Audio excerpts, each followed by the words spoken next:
রিজিক কমে যাওয়ার ৬টি কারণ হলো ১. পাপ কাজে লিপ্ত হওয়া। রাসূলুল্লাহ বলেছেন, সৎকর্ম মানুষের আয়ুষ্কাল বাড়াতে পারে এবং দোয়া মানুষের তাকদীরের রদ বদল করতে পারে।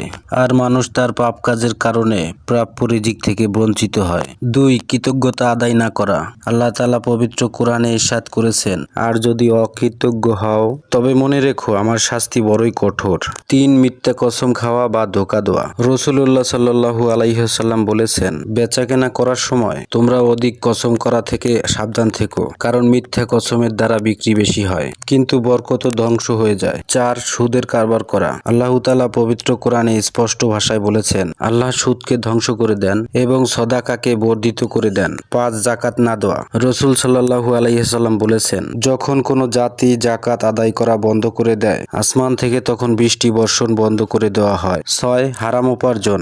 রাসূল সাল্লাল্লাহু আলাইহি ওয়াসাল্লাম বলেছেন, যে ব্যক্তি হালাল ও বৈধ উপায়ে সম্পদ অর্জন করে তাকেই বরকত দান করা হয়, আর যে ব্যক্তি হারাম ও অবৈধ পন্থায় সম্পদ অর্জন করে সে এমন ব্যক্তির মতো যে আহার করেও তৃপ্ত হয় না, অর্থাৎ সে যতই ভক্ষণ করুক না কেন তার ক্ষুধা নিবারণ হয় না।